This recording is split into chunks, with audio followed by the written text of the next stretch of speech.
Hello student, good morning to all. Today we will discuss about the chapter number 23 and the chapter name is Why Democracy?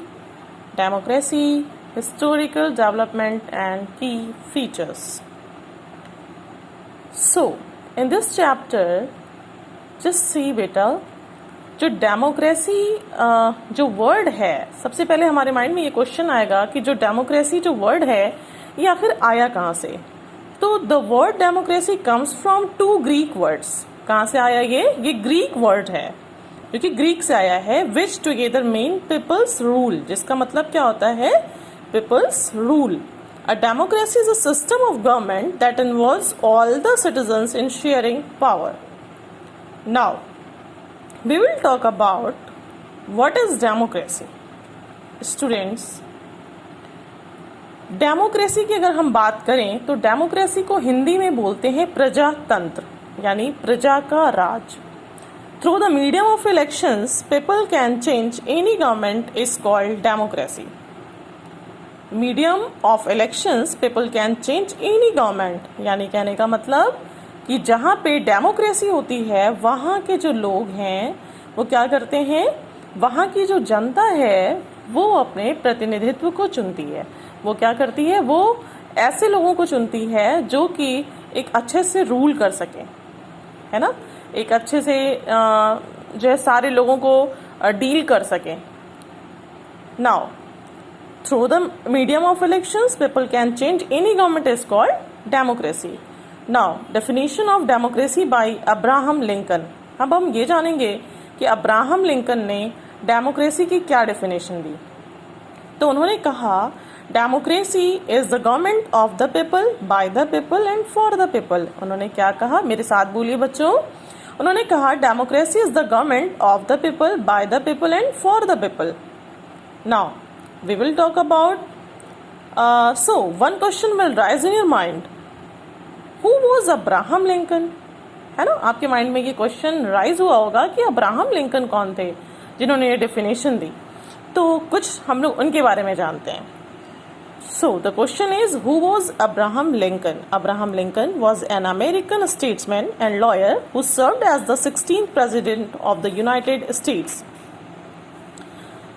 Okay, now we will talk about where was democracy first practised. सबसे पहले हमारे mind में ये भी question आएगा ना कि सबसे पहले जो डेमोक्रेसी है ये सबसे पहले कहाँ पर जो है स्टार्ट हुई थी, है ना, कहाँ पे प्रैक्टिस हुई थी डेमोक्रेसी की। तो 1000 of years later in the 6th century BCE a relatively democratic form of government was introduced in the city state of Athens by Cleisthenes.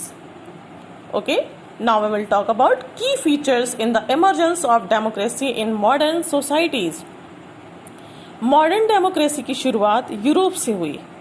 Now we will talk about glorious revolution of the 17th century, also called the revolution of 1688 to 1689 in England, और इसको bloodless revolution भी कहते हैं। Catholic King James II, who was replaced by his Protestant daughter Mary and her Dutch husband William of Orange. इस revolution को bloodless revolution भी कहा जाता है। The glorious revolution led the foundation of the first democratic principle of the rule of law. तो इस प्रकार हम कह सकते हैं कि 19th एंड 20th सेंचुरी में डेमोक्रेसी एक न्यू डायरेक्शन में डेवलप्ड हुई। Now we will talk about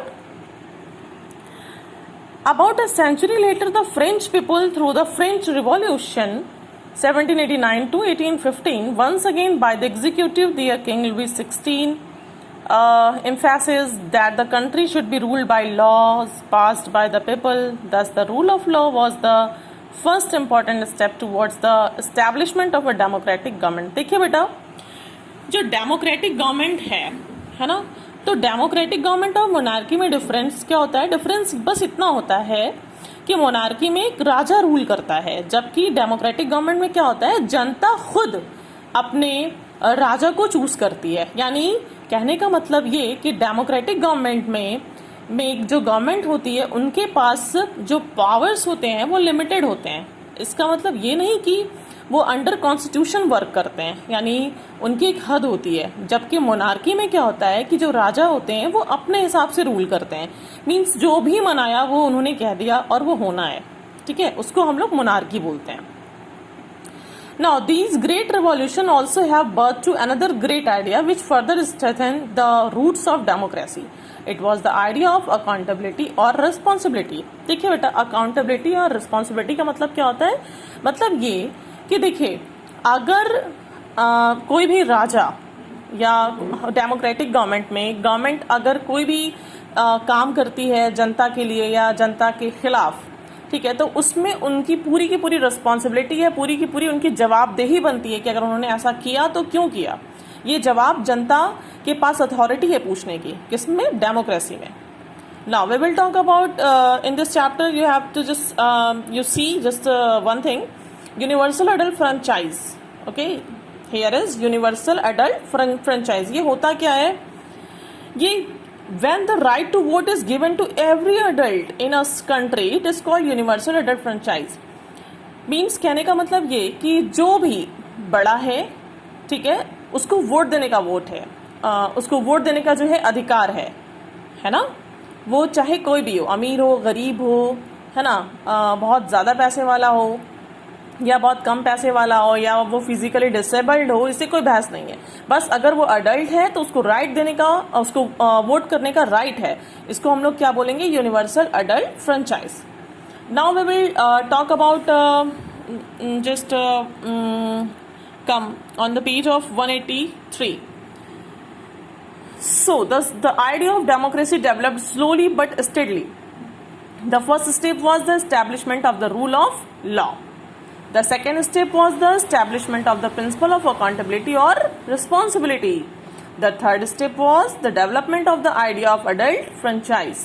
The fourth step was the establishment of the idea for political equality, extended to economic equality. Clear? Now, we will discuss about this chapter in next video. Thank you. Have a nice day.